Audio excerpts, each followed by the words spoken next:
Hey guys, today we are going to be getting ready for our Unit 1 math test, and I just wanted to go through and review the problems that you will see on the math test. So our objective today is I can prepare for the Unit 1 math test by reviewing problems learned in class, and I can ask questions about skills I struggle to understand and solve. For that part of the objective, you will see that at the bottom of each page with the problems, there is a link for a video. And the videos are the lessons that go along with that question, that type of question. And you can go back and watch those videos to remind you how to solve those problems. Also, you can send me an email and let me know, that you are having trouble with a certain type of problem, and I can meet up with you and go over and answer some questions if you have any. So, for the first one, we are looking at finding the difference between 93 and 115. So, I'm going to circle both of those numbers on my number grid. So, I have 93 and 115. And then I am going to make my jumps. Remember, when we jump down, it is 10. And when we move to the right or to the left, it is 1. So I'm going to go from 93 to 103. That's 10. And then 20. And I'm not going to jump down anymore. I need to do 21, 22. The difference between 93 and 115 is 22. So I would write it up on my board. Now, the next one is asking you to explain how to use the number grid to solve problem 1. And I said that I use the number grid to find the amounts between 93 and 115. I made jumps and counted by tens and ones. I started at 93 and jumped down to 2 times 2, 113. That was 20. Then I made 2 jumps to the right to end on 115, and that was 2 ones. Finally, I added 20 plus 2 to get the difference of 22. Again, if you're not sure about one of these or how to do these, go back and watch the video by clicking the YouTube link. All right, so another question that you will see on this test is to write the time shown on the clock.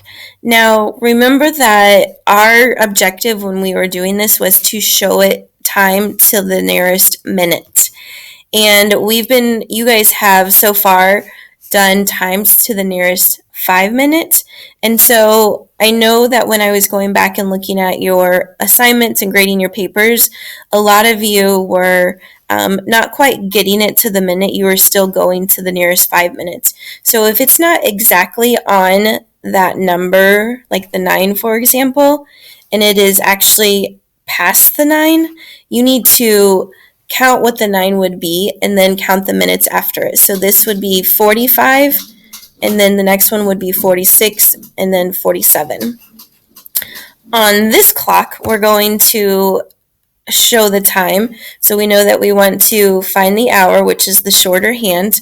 It is between the 3 and the 4. So we would say it is 3 o'clock.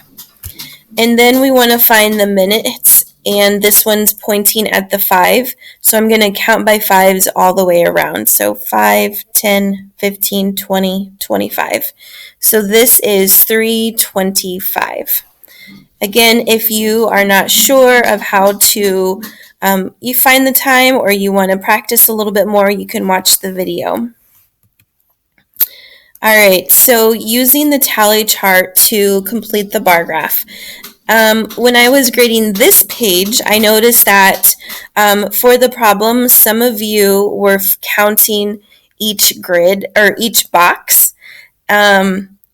And not looking at the scale. So over on this left side, we have the scale, and for my scale, it is showing me that for every 2 boxes, it wrote 2 on the side. 2 more 4, 2 more 6, 2 more 8, and then 2 more 10. On the one that we did in class, it actually was counting by twos, and it was showing you that um, the scale was counting by twos, so one box was actually 2 people. And so we ended up having to draw that box in half if we wanted to get an odd number. So I know some people miss that one because of that piece of it. Looking at filling in this number or this bar graph, we want to look at how many tally march each sport has, and then fill in the grid. So for hockey, there were 6, soccer, there's 5, basketball 4, and then gymnastics 2. So I'm going to say A, B, C, and then D. Hockey was 6, so I'm just going to go up to the 6 line and color it in. Again, I'm not sure what happened. Some people, when they were doing their work, were drawing dots. That's not a bar graph. Or they were drawing lines, and that's not a bar graph, so that's not following the directions. The other thing was, I know I said that you could be a little bit, it doesn't have to be perfect when you color it in, but I was having some people that were doing like this. And so it was hard for me to know like what number you were actually stopping on.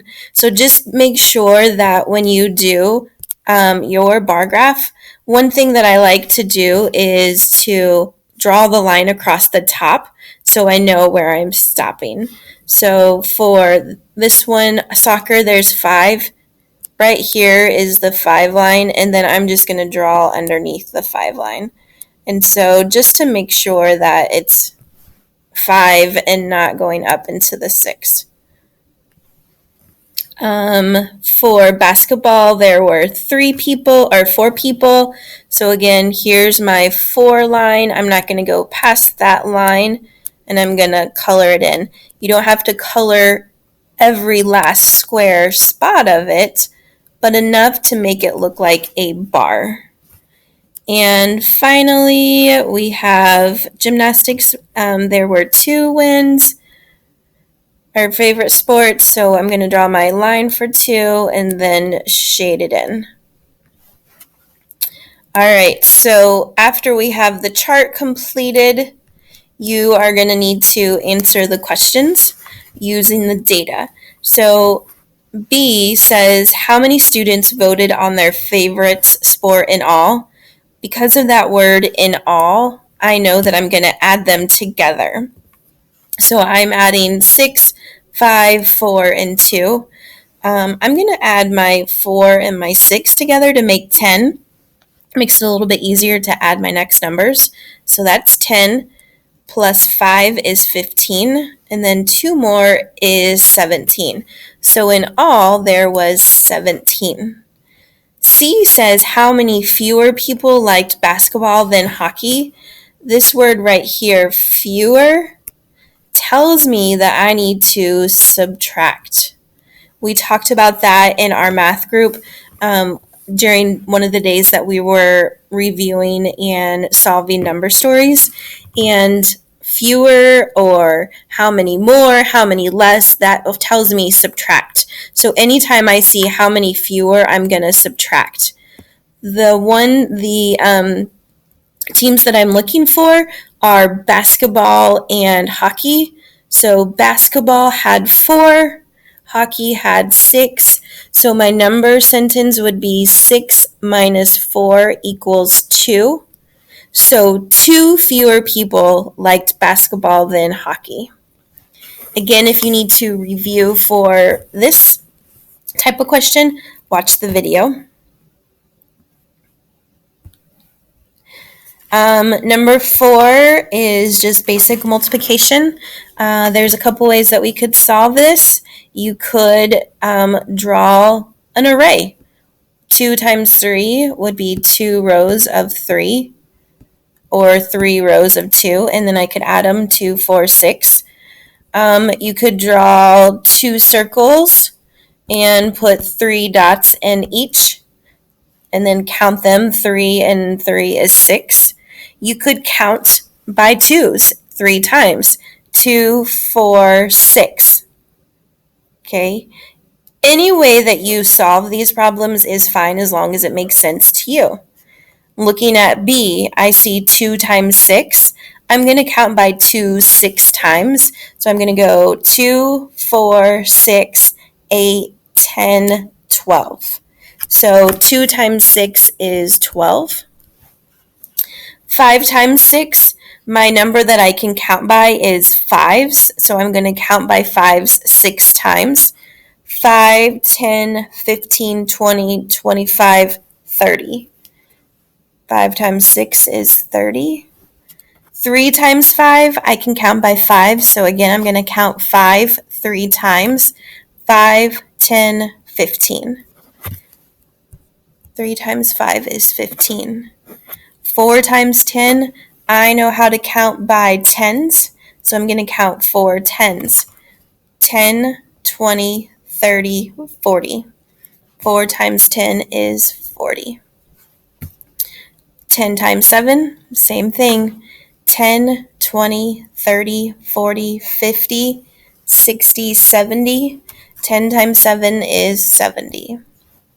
Now for part G, it says, how did you solve 3 times 5? So I said I solved 3 times 5 by looking for numbers that I can count by easily. I can count by 5, so I counted 5 3 times. 5, 10, 15. 3 times 5 equals 15. For number 5, it says, for the number story, draw a sketch and write the answer, then write the number model to fit the story.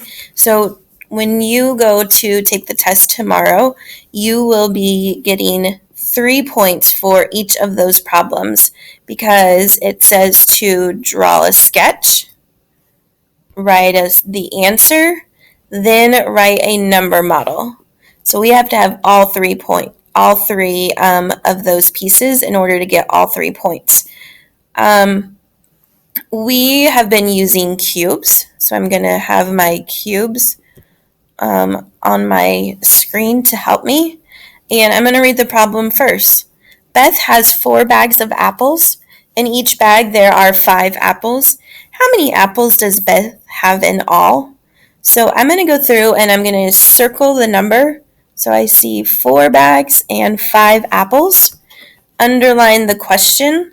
How many apples does Beth have in all? Box in the keywords. I can see that each bag is right here, and then in all is also in there. Now, each in all could tell me to add, but because there's each, I'm going to multiply. So I'm going to do my evaluating, and I think I have to draw a sketch, so I'm going to draw my 4 bags. And it says in each of the bags there are 5 apples. So I'm going to draw my 5 apples in each of the bags.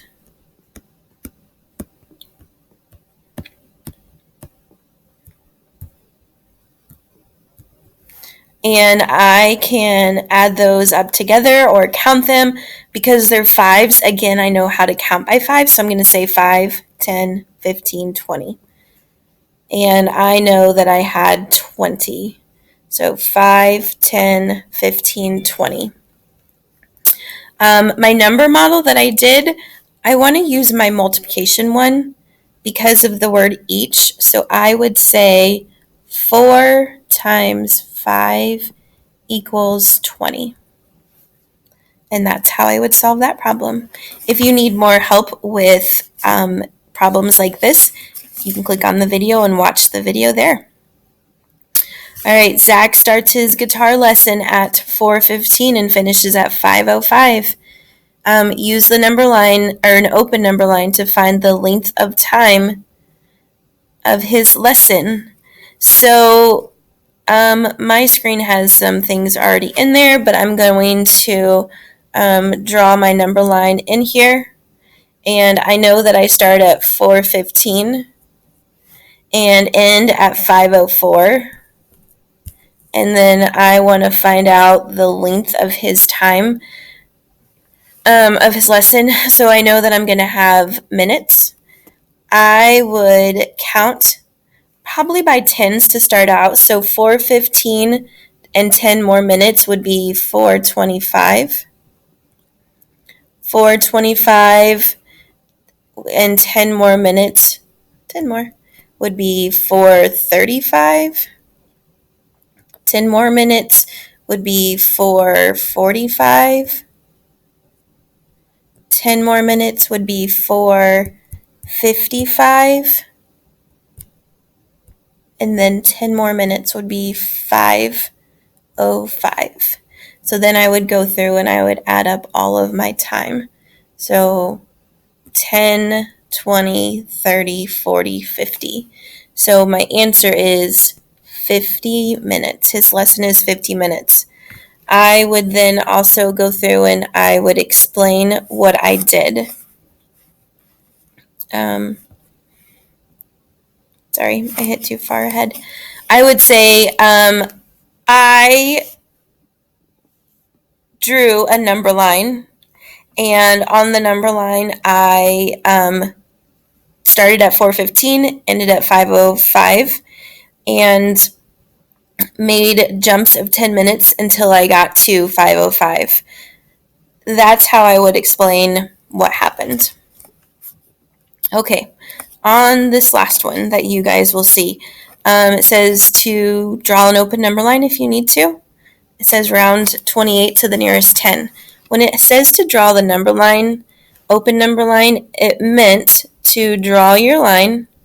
And remember, we talked about we're going to look at the 10 that the number's already in, so 20, and then go to the next 10, 30. If it is find what's in the middle, which is going to be 25, and then find out where the number is. 28 is going to be down here. If it's on the left side of 25, then we round to 20. If it is on the right side of 25, then we round to 30. So 28 rounded to the nearest 10 is 30. Okay. Rounding to the nearest hundreds is a little bit different. We are still going to be drawing our number line. And I'm going to look at the 100, not the tens place, but the hundreds that it's in. So I can see that it could be 500, or it could be the next up 100, which is going to be 600. I have to find the middle between 500 and 600, and that is 550. When I put 518 on the number line, you are going to find that it's going to be somewhere right here. And it is before the 550, so I'm going to round down to 500. Make sure when you're taking the test that you pay attention to where it is being rounded. It tells you to round to the 10 or to the 100. It just depends. All right, so those are all the types of problems that will be on the test for tomorrow. If you need help with any of these skills, there are the 2 videos for the rounding. And then if you need more help, send me a message and we can figure out a time that we can work on practicing those so that you guys can understand.